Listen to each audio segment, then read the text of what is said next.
Welcome to Digestible Academia, a BlueSky Thinking podcast where we break down complex academic research into something a bit more digestible. Each week we will choose a topic to discuss and do a deep dive into some of the most interesting articles and research published on BlueSkyThinking.com about that topic. We'll be discussing the findings of the research and why it's relevant to you. I'm Chloe Lane and I'm joined by my co-host Kerry Ruffle. Hi. And this episode, in honour of the month of International Women's Day, we'll be talking about women in the workplace and the future of DEI. So Kerry, hi, how are you? How has your week been? It's been good. It's been nice. It's nice to be getting into spring and the sun's coming out. It feels a bit brighter. Yeah, and the evenings are so much lighter, aren't they? It is nice leaving work or leaving at the end of the day and the sun's still being up. Yeah, being able to go for a walk. Yeah. Makes such a big difference. So that is kind of countering everything else that's going on in the wider world when it comes to women, workplaces, DEI, because that's not quite as sunny at the moment. No, not quite as positive. No. Sadly. So yeah, I'm actually really excited to talk about this today. I think it's a very important topic.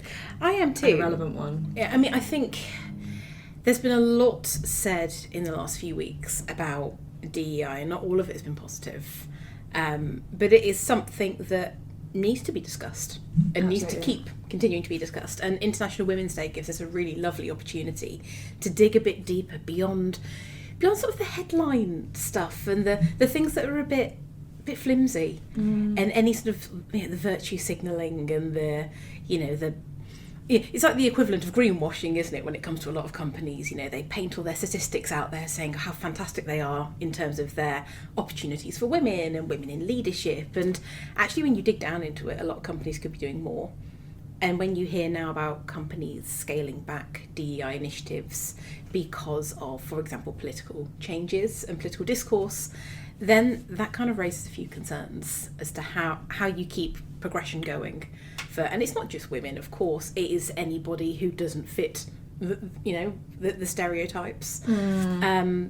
But obviously with it being International Women's Day this month, it's a nice opportunity to sort of lead with that and sort of look at that in a bit more detail. Yeah, definitely, especially with lots of companies, whether it's due to political concerns or, as we're about to discuss, economic concerns, are cutting down on their DEI policies. Yeah. And they're saying that they're not needed anymore and they're done. Yeah. And people aren't benefiting from them anymore. And whether or not that's true, I mean, my personal opinions on this. We are. I'd say we're a very biased audience. We're both women. We're both women in professional roles. True. We, of course, are going to champion the cause for women. Yeah. But I think that's okay for an International Women's Day podcast. And if they don't like it, they can leave. Sorry, listeners. I think it's entirely appropriate. Yeah. Okay, so the first study that I want to discuss is one from EM Lyon Business School and Surrey Business School. And this research showed that during major economic downturns, companies enter a sort of survival mode and they start to deprioritise diversity initiatives. So, obviously, despite the progress that we've had in diversity over the last, 10 years or so, it still remains vulnerable, as we're seeing at the moment. Efforts like the gender quotas and the 30% Club, which aims to achieve at least 30% female representation on boards, they've really increased female representation on boards and they've been very successful in lots of ways. But the study shows that economic instability really threatens those gains. So the study found that neither female leadership nor gender quotas prevented the decline in board gender diversity during financial downturns. And it concluded that stronger protections are needed. And just to sustain gender diversity, companies must embed inclusivity into their core strategies and resilience planning rather than just treating it as a secondary priority. Yeah. So obviously that's really, really relevant at the moment. Yeah. We are in a period of economic uncertainty. There's inflation concerns, geopolitical instability and fluctuating markets, especially since the election of Trump. Yeah. There's those political concerns as well as the economic ones. Yeah. And, there's been a huge decline in DEI policies across a lot of companies. Yeah. firms like Goldman Sachs, BlackRock, there's many examples of this, have reduced their emphasis on diversity, equity and inclusion policies. And these have been influenced by political pressures, economic challenges. Yeah. And women and minority employees in the financial sector particularly have expressed anxiety that reduced DEI efforts may halt or reverse progress in diversity, especially in leadership roles. And that's according to Financial News London. So I can understand it. It's quite a bleak study. It is. And one that is becoming more and more relevant. Yeah. I think it's just... I struggle with, from the outside looking in, I struggle with the perspective that when things get shaky economically for a company, whether they are in debt or, their industry is experiencing a lot of turmoil that's making things a bit uncertain, that the first thing they look at doing is cutting back. Maybe it's not the first thing they look at doing, but like cutting back women. I can understand the need to downsize, to let go of staff, but cutting the initiatives that have been proven to bring in greater talent. And it's not just about looking at women, it's diversity in general. And there are countless studies out there that show that if you're not just hiring from the same mould every single time, bringing people into your company, you benefit from that because you get a better diversity of thought, you get better ranges of expertise, you get discussion, you get people that can tap into new industries and new markets. And that helps a company to thrive and to be able to actually navigate change when it comes because they have more ideas behind how to do so. So it always strikes me as really odd that companies sort of hire in a model anyway, and anything that is deemed outside that model is other and it's dangerous, it's not as valuable, it has to go. But when things get wobbly, surely the point is to look at talent in general and what you might be missing, and do you need to bring something else into your team that you're lacking? Maybe you look elsewhere to make your cuts. What have your investments been like? Who are you actually outsourcing services to, and where could you then reduce that, for example, rather than doing away with DEI initiatives, because like you say, they're not a nice to have. It isn't something fluffy you add onto a company. It's a must have. For it to work properly, it has to be, like the study says, embedded in the core of an organisation, like anything, or it's not going to work. I think that companies, especially in the US, and those, they do a lot of business in the US, they're looking at these DEI policies and they're thinking, oh, we're spending a lot of money on that. Yeah. Yes, the company's benefited from them in the past, but the job's done now and we don't need them anymore. And while I absolutely do not believe that to be true, that's, the thinking behind a lot of these cuts. And obviously you've got that political pressure, as I mentioned earlier, from Trump's team. And in the US, the Department of Defense, in collaboration with Elon Musk's Dodge, I don't know if that's how you pronounce it, Dodge? Yeah, I think it is. I don't know. Team has identified approximately $80 million in potential budget cuts, including funds allocated to DEI programs. Yeah. The specific expenditures they highlighted were the Air Force's $2 million DEI training and $3.5 million in DEI support by the Defence Human Resources Activity. And they hope that these cuts will align spending with the military's core mission. So there's been huge cuts, in the government and the military. And it's really easy to jump up as a woman and sort of bang the drum and say, this is unacceptable, this shouldn't happen, how despicable. And a lot of me does say that, but there's another part of me that is very aware that a lot of these companies, when they were being told that they must be doing better on DEI, it was something that they just threw money at, and they created schemes that perhaps didn't quite have the depth to them that they needed, or were reviewed regularly enough to keep them effective. And they were window dressing, I think, effectively. And if you then can't see that delivering the results, when it comes to making cuts and looking at surplus spending where perhaps there shouldn't be, perhaps it is, I really hate to say the word reasonable because I feel like I'm setting the women's movement back several decades, but maybe it is reasonable to look at some of these things and say, actually, okay, yeah, we're spending too much there. Now, I wholeheartedly believe that business does not do enough to support women or to support anybody who isn't white, male, middle class, middle-aged. I think a lot more needs to be done, but it has to be done in the right way. And it's the same with anything. It's the same when it comes to sustainability. Just slapping up a poster saying we're green doesn't mean you're green. You need to actually be doing something, and it needs to be embedded within a company. If you're just chucking money at an issue and then saying you're doing a good job, you're probably not. Yeah, I don't disagree with you that there's probably like a lot of inefficiencies within DEI policies and things like that, but to cut them completely, it's going seems too like far. a drastic move. Yeah. And I wonder whether it's not that they're worried about that efficiency so much, than that it is achieving diversity. It isn't achieving what it's set out to achieve, but they just don't care about those goals anymore. No, and they're I think changing that's those really goals. Yeah. Trump's made it quite clear that he doesn't care about diversity in the workplace that much. And from, certainly a political perspective, another 4 years, the goalposts will move again in terms of what's valuable economically. There will be another administration coming in with a different set of ideas, and that will change things again. So you have to wonder, by making such huge cuts, obviously it's detrimental to women, but then 4 years down the line, when things change again, how much progress have you lost? How much time have you lost? How much has that cut actually been worthwhile? Has it actually helped?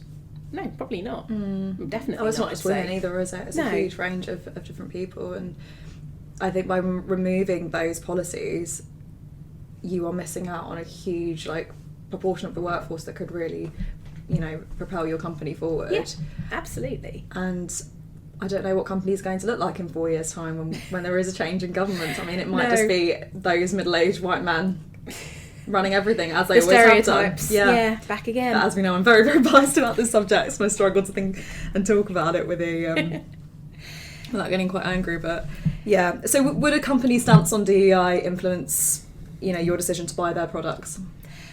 I think it would, and certainly generations coming forward, I think it would influence them more. I mean, we've seen countless times that the younger generations, Gen Z, further, they are ethically motivated in their spending habits, in what they engage in, whether it is following people on social media or companies they choose to buy products from, or even the roles they want to then go and work in when they're older. So I think so, absolutely. I'm sure there are other sections of society, or if we want to go generationally, which we know from our previous podcast, you shouldn't think in generations, but certainly there are some stereotypes there that sort of say older sections of the workforce might not care about those things as much, and sustainability is very much a young issue. But these people in 10, 15, 20 years, they're going to be the majority of your customer base, your client base, your the people you want to appeal to. So you've got to be doing the right thing there. Even if your only motivation is selling and making money, you've got to care in order to do that. Yeah, but from an individual perspective, would that be something that would concern you at all, or would? I think so. Yeah. Yeah. And do you think that's changed since obviously DEI has been really brought into the media spotlight? There's been a huge emphasis on how much it's been defunded. I think so. There's a lot of outrage at the moment, rightly so. Yeah. And that wouldn't be there if people didn't care, if people weren't motivated by it. And it's not just political point scoring, it's things that people deeply care about, which is why they're shouting so loudly. Exactly, yeah. So, I do think it's changed. And I think, these cuts, as we've already seen in the media and with other companies that have stood up and have opposed what's going on, it's not something that's going to go away quietly. Yeah, definitely. I mean, from a business perspective, that going back to sort of what you said a minute ago about the EM Leon study and the fact that you're cutting off a huge pipeline of talent into your company if you're then getting rid of DEI policies, we've seen countless studies that show having a more diverse leadership is actually better, not just for bringing in talent, but actually in terms of making a profit and keeping your business afloat.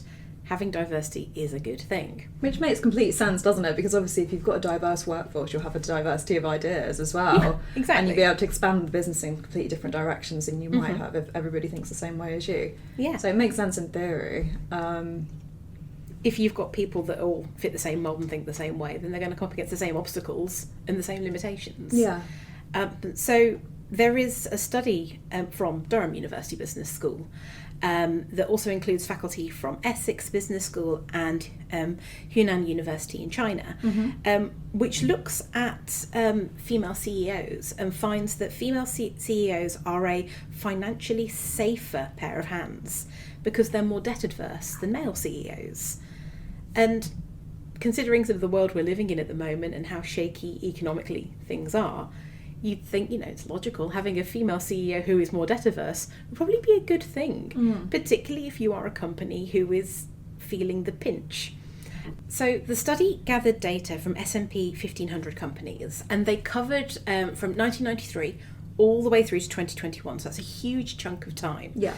And the reason that's so important is because a lot of stuff happened financially in that time. We had the dot-com bubble, we had the financial crisis in 2008, we even saw the start of the impact of COVID, so covering 2020 and 2021, so the financial repercussions of the pandemic. So it's a really important set of data. And what this study saw was that, despite, the vast majority of leaders in these companies are male, firms led by female CEOs issued less debt than those managed by men. So women were typically more risk averse. Because of that, they were less likely to make decisions that followed a course of action that would steer a company into any financial difficulty. So they were generally seen as a safer pair of hands. Okay. Adding on to this, they also looked at, again, going back to generations, which I know we shouldn't focus on, but the study did show that younger CEOs are a little bit more, I suppose, charged. They are more likely to make risky decisions. But again, younger women were less likely to do so. Okay. So it's not just a generational thing, it is very much a gendered thing. So younger male CEOs were quite happy to sort of steam ahead and make those decisions that perhaps then had a shaky return, particularly if the rewards were big up front. Women, no matter what their age, if they were in a CEO position, they were less likely to do so. And as a result, their companies were steady. They didn't accrue lots of debt. They were able to navigate tricky circumstances a lot better. So this is a really important study to bring up, particularly in light of the E.M. Leon study that you just shared, because it shows exactly why having women in leadership roles can be such a positive thing for your company. Yeah, I find it quite interesting that all of the CEOs were the same, that all the female CEOs were risk averse.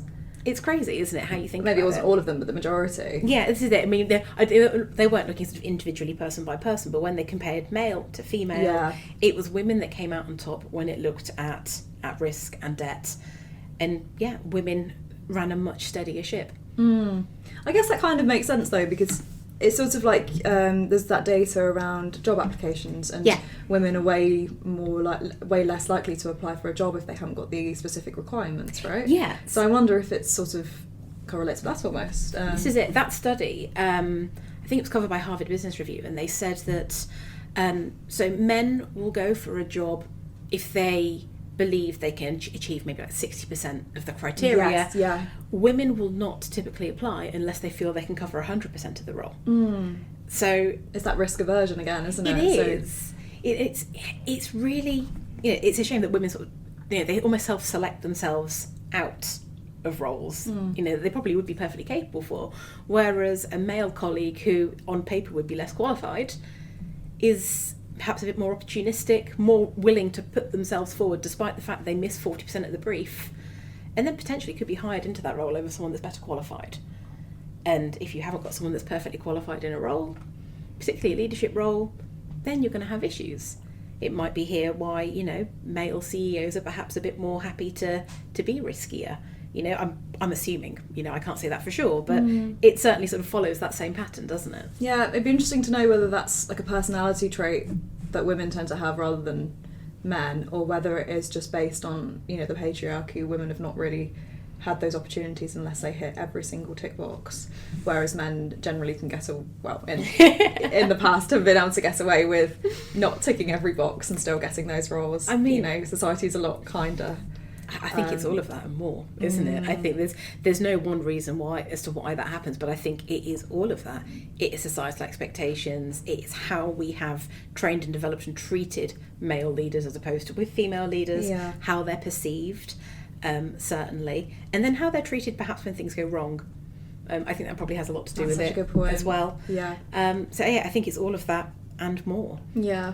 There was a stat that I found in an article by Bloomberg, actually, which kind of it made me laugh in a really tragic way, because it said that it was a study done back in April 2023, and it found that female CEOs in the S&P 500 companies finally, in April 2023, outnumbered the number of male CEOs in that same pool named John.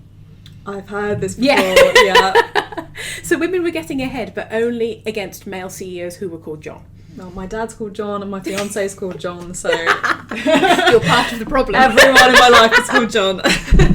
We're laughing about this, but it's, it's a really tragic state of affairs. It is really tragic. And when you consider a study like this one that the Durham professors put forward, that women are economically safer for a company, why aren't there more female CEOs out there?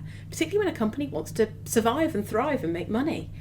Why aren't there more women steadying the ship? And another thing this study did as well, just to add before we move on, they noted that the stronger financial impact came from female CEOs. So it wasn't enough to have a female CFO. So having a female financial officer, I'm sure, is a good thing as well. But it had to come from up top. It had to be a female CEO. So it's not good. Oh. It's not good enough having a male CEO and going, oh, just put women in charge of the finances then. Mm-hmm. No, it doesn't work that way. You need female leadership. That's so interesting. So when we're banging the drum for getting more women into jobs and not cutting back DEI and actually investing in progressing female leadership, this is exactly why. Yeah, we should definitely speak to a professor about that to find out a bit more about why that is. Because that's a very, very interesting stat. It is. When you look at the world as it is now and the pressure that companies are under, it seems to me a really easy fix to actually be investing in the talent that you've got, no matter who they are. If they've got the right credentials on paper, gender shouldn't be coming into it. You should Absolutely. Be progressing those people up and supporting them in the right way. Yeah. So another study by Harvard Kennedy School, Boston University and MIT examined how racial composition of teams affects job outcomes for black women. They analysed data from a large professional services firm and found that black women working in teams with a higher number of white peers experience worse job outcomes, which of course highlighted challenges in retention and promotion within elite firms. They found that black women working in teams with a higher percentage of white co-workers experienced higher turnover rates, and these women were also less likely to receive timely promotions compared to their white peers, which is just awful. The study found that black women were 26% less likely to be promoted on time than their white counterparts. So that's quite a significant difference. And black women in predominantly white teams were more likely to be labelled as low performers on their first performance review. Wow. So the negative effects of working in white teams were specific to black women, not other employees of colour, such as black men or Hispanic women and men. And these people did not experience similar outcomes, so it was just black women that experienced this. Yeah. Conversely, having more black co-workers significantly decreased turnover rates for black women, suggesting that a supportive peer group can positively impact retention. Yeah. So obviously this study has really highlighted the importance of considering intersectional dynamics in the workplace diversity initiatives. Mm-hmm. Hiring diverse talent is crucial, and fostering an inclusive environment that supports retention and promotion is equally vital. An organisation should be really mindful of team compositions and strive to create supportive environments that mitigate these biases and promote equitable career advancement for all colleagues. Mm-hmm.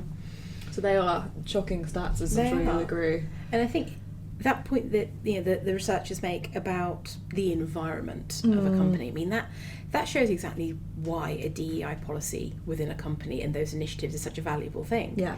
Because having a supportive environment, and I'm bringing it right back down to basics here, but having an environment of colleagues that you feel that you can confide in, that you can learn from, who can champion you and help you on your way, and then you can do the same in turn for them. That helps your professional development. It helps a company get better in terms of what their workforce can do and who they are. It makes people stick around. People are more likely to stay at a company if they feel they can progress there, if they feel comfy there and happy there. So if you're cutting off DEI policies, you're not just stopping spending the money on the DEI policy, you're also then potentially losing really good staff who then feel like they've lost an outlet, they've lost support, they've lost a network, they've lost something that builds their professional capacity. And in this study, it comes down very heavily on black women, which is awful. But I could imagine that in other instances as well, that it's not just black women that are feeling this. It could be women of other, ethnicities and nationalities. It could even be men who feel that they were benefiting from having great female colleagues around them, and then these people are now being, pulled away from them. Yeah. I could see the ripple effects of something like that.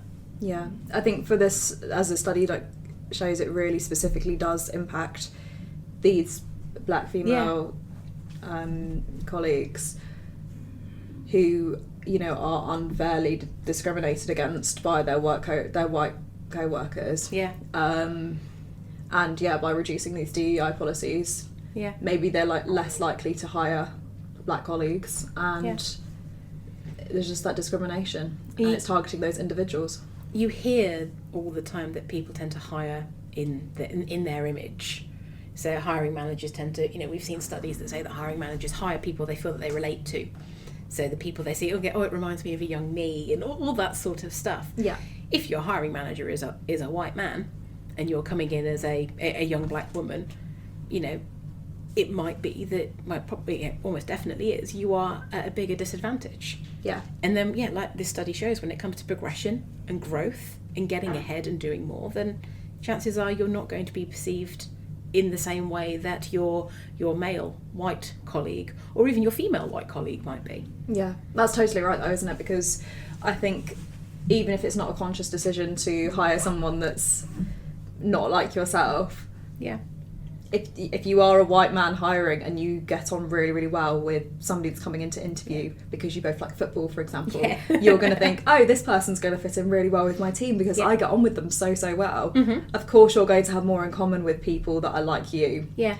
But that's why DEI policies are so important. This is it. And things like blind hiring, we know that there's policies like that exist purely for those reasons, so that you're not biasing against gender, against age, against race.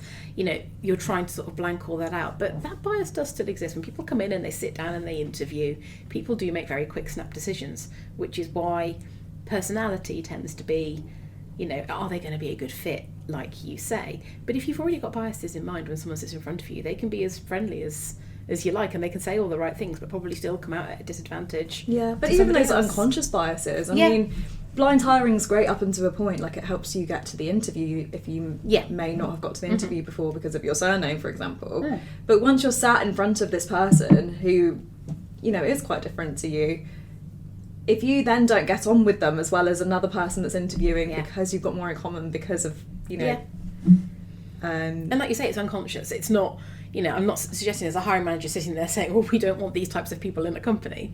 It is often an unconscious thing that happens, which is exactly like you say, why having policies in place to protect against that and then can nurture talent when it comes through is such a vital thing. Absolutely. So, I mean, this actually leads really nicely on to the last study on my list to look at, which again brings all those personality traits back to the fore when it comes to getting a job and then getting ahead, and particularly how that then impacts upon women. So the study comes from Mannheim Business School, and it looks at how gender bias can impact that hiring process. So the professors analysed over 100,000 company directors, and what they did is they looked at two categories. So they looked at what they called the observable skill signals of the people that were aiming for promotion.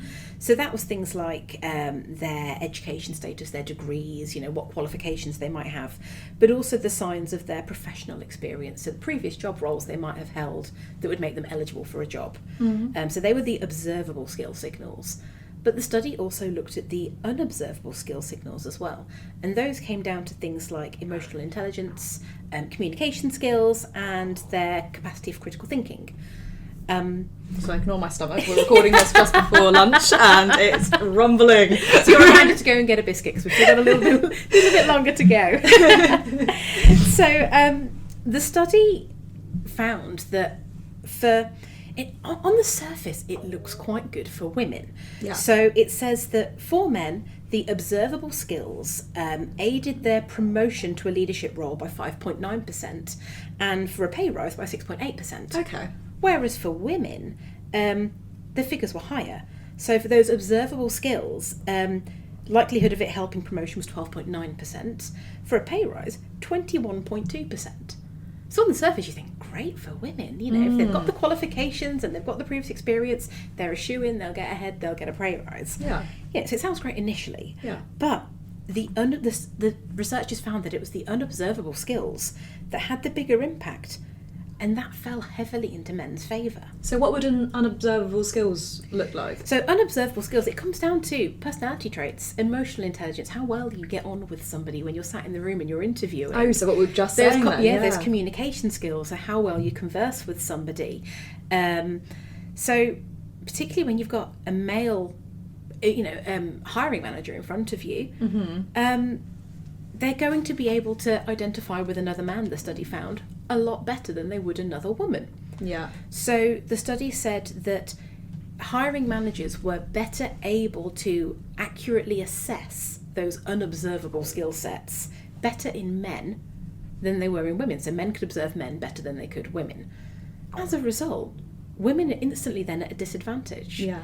Because it doesn't matter what their qualifications are or what previous experience they've had, if they're not scoring as highly on the unobservable, the EQ side of things, they're then at a disadvantage to getting ahead. It doesn't matter that if they manage to get through, they could get paid a bit more. Yeah. Getting through is harder again. And it comes down to personality. It comes down to how well you engage with someone. And it comes down to those, like you say, those unobservable and conscious biases that exist, particularly when the group that you're trying to ascend to, the people that make the decisions, are all cut from the same cloth. They're all men, and you're a woman trying to get your foot in the door. It's exactly what we were saying, really. It's fine up until the interview process, and then once you get to the interview process, that's when the biases really come into play. This is it. And it also shows that it goes back to what we were saying about the McKinsey study about how you'd then hire for a job. Yeah. It goes back to that fact that women are held to a far higher standard professionally than men are. Men will quite happily, and I am generalising here saying men, but, the facts, the studies show that men will put themselves forward if they think they fit 60% of a criteria for a job role. Women are more likely to hang back and make sure they're hitting that 100%. So women are critiqued. They self-select out of these things, but also because they are critiqued to a higher regard than men are. Men can get ahead more on personality by sort of, being likeable, and sort of that they're assessed on their potential rather than their evidence, whereas with women it tends to be more evidence-led before they then consider potential, and that's where women lose out. Yeah, and I'm sure that's not the case in every single firm. Oh, of course. But I can imagine that would be the case in some firms, whether it's unconscious or whether it is conscious. This is it. I mean, certainly there are differences between industries. We know there are industries that are women-led typically and male-led. Yeah. You and I are very lucky to work in an industry where actually it tends to be women that populate it more frequently than men, so you don't tend to feel the gender split quite as heavily as you would working in another area. If you think about finance sectors or STEM roles, typically male dominated environments, I'd imagine that stuff like this has a really big impact. It's interesting. So obviously, as I was saying, it's probably not every single company, but it's enough company that it's a trend. It's enough companies that more men called John are sat in the top seat than women are. Yeah. And that's it. That's what it comes down to. This isn't just women getting cross and banging a drum and saying, "Hey, I'm not being treated fairly." It's not just. It's not as simple as that. It's a widespread issue. These studies show that people who on paper are equally qualified, the only thing that separates them are gender. Men are still winning that race, and it comes down to things that it really shouldn't come down to. Maybe we need to start naming our female children John. Lovely little baby John. Yes, absolutely. Well, there are certain names that are dying out, aren't there? So maybe John can make a resurgence as a lovely baby girl. Who knows? There you go. I think there's a whole different debate to be had there. But yeah, it is quite a bleak conversation. It is, but I think a conversation like this needs to be had, even if it's uncomfortable, even if we try and make light of it sometimes, because there is an issue and the world is an increasingly fractured place at the moment. And with so many companies now looking at scaling back for good or for ill, they might have the right interests at heart, but are going about it in a really ham-fisted way. The outcome is always going to be the same. People that are very deserving of promotions and opportunities to professionally excel are going to be held back. And the reasons they're being held back comes down to who they are, not what they can do. And the more that you scrap these DEI policies, those people, those people that may have benefited from those schemes in the past, but potentially might then leave the workforce because of that inequality from. And this is a loss because, if you're looking at it as a business leader, if you're looking at, trying to, staff your company and trying to find the people that are going to do the right job, you are losing out. And that's it. It doesn't come down to whether it's men, whether it's women. The fact of the matter is, if you are cutting off half the workforce due to DEI policies being shelved and got rid of, and you're making the workplace inhospitable for certain sections of your workforce, you're losing out. You're losing out on your talent, you're losing out on having the best people for the best jobs. You are left to pick from what remains. And there might be some good people in that bunch, but you are undoubtedly losing a huge amount of talent.